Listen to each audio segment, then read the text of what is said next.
selected Jones Creek for the restoration work because it is the most important tributary in the entire Middle Road for summer steelhead.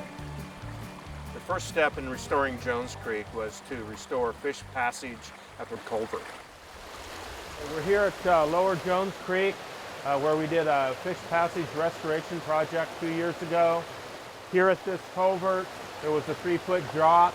We restored the stream channel in grade. As you notice, the channel has started to adjust to the new grade. It's got a step pool series that has formed here. It's beautiful habitat. There's no problem for fish to now swim through the culvert.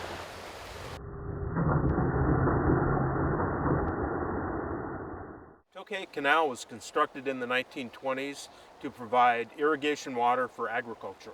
Our most recent effort to restore fish passage in Jones Creek was to remove the Tokay Canal dam.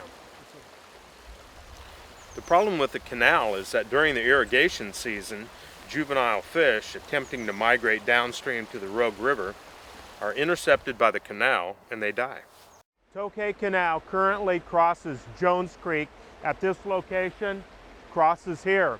When we're done with our restoration work, the water in the canal will be buried 8 feet below this stream channel, and the dam will be removed and the gradient of the stream will be restored. The opening that you're looking at here is where Jones Creek flows over Tokay Canal Dam. There's a 4-foot vertical face of the dam, plus there's an apron that's 4 feet wide. So any steelhead or salmon that comes up this stream and they want to cross the dam, they have to jump from more than 4 feet out and jump more than 4 feet high in order to access the upper watershed, which is their spawning and rearing habitat. Once in a while a steelhead can make it, but there's never been a coho salmon recorded to have made it over the dam. Yesterday, the construction is starting today. Yesterday we were here and there is a big pool at the base of the dam. Because of the construction, we thought if there are any juvenile salmon or steelhead in that pool, we wanted to try to get them out of there. We got out of that one pool, we got 70 juvenile salmon and steelhead. I think 65 of them were little steelhead and the other ones were coho salmon. Little fish, only about this big up to about like that.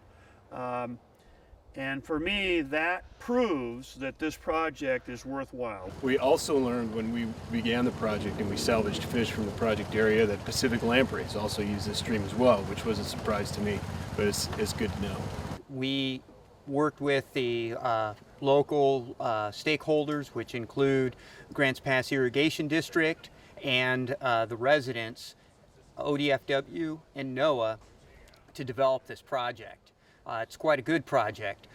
The existing conditions prior to us removing the dam includes the east fork of Jones Creek flowing down this way, the west fork of Jones Creek flowing this way, and the GPID irrigation canal, which flows this way. What we are doing is removing this dam and installing a siphon from here down to here so that fish can move unimpeded upstream and water can flow underneath without the need of a diversion dam.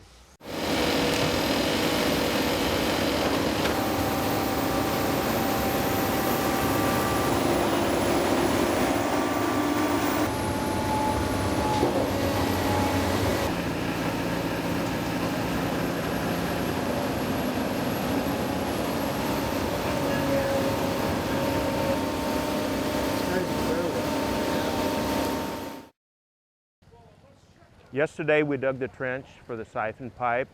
We've pumped the water out of it. Currently we are laying the pipe in the trench. There's going to be a double pipe for the siphon. The inlet box is over on the far end where you see the blue hose, and the outlet box is right here below us. When we get the pipe laid, we'll bring in a concrete truck and we'll pour a layer, 6-inch layer over the entire pipe. Hey, this is a project that's probably been 10 years in the making. Finally came together with some grants and the district kicking in some money. It's one of those deals that opens up the creek for fish to pass through, makes it easier for us to handle the irrigation water.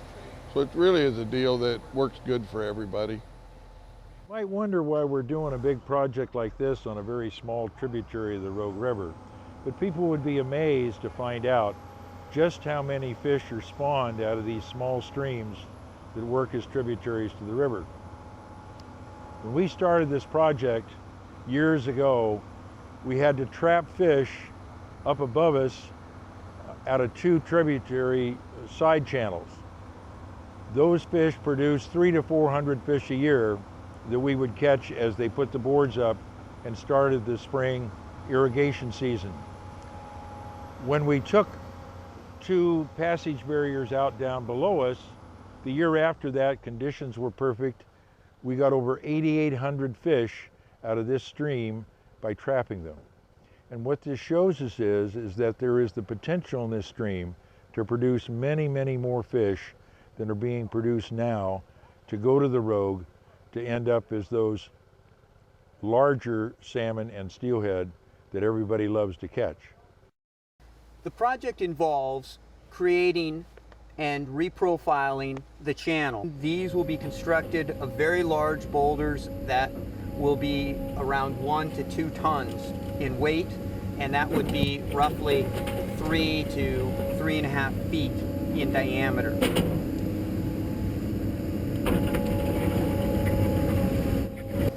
We want at least 3 points of contact between these rocks, and the more the better. We want not very much space in between these. And this looks really good, nice and tight, and this is going to stay here. We replaced the dam that was near the end of its lifespan. It was beginning to fall apart.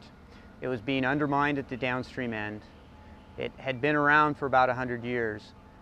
And we've restored flows to Jones Creek. We replant all of our restoration sites with native trees and shrubs to provide stream bank stability and shade to the stream. Once they get taller, they'll help cool the stream, which is vital for all the fish in this area. Not only the fish that come up this creek, but the water that goes down into the main stem of the Rogue River will be able to keep cooler, and then the fish will have cooler water, which is vital to their health. I'm here at the site of the Tokay Canal dam removal project on Jones Creek, and we've had some winter rains. It's in the middle of March, and I'm just here looking at the project to see how well the structures are functioning, to see if each one of these rock weirs have created a pool. And as you see, looking upstream, there's 6 of them. It's made a beautiful step pool sequence. The migrating fish that move upstream can swim into each one of these pools and rest. And the tailouts of these pools have gravel in them, which are available for spawning. Two steelhead, they're spawning right here.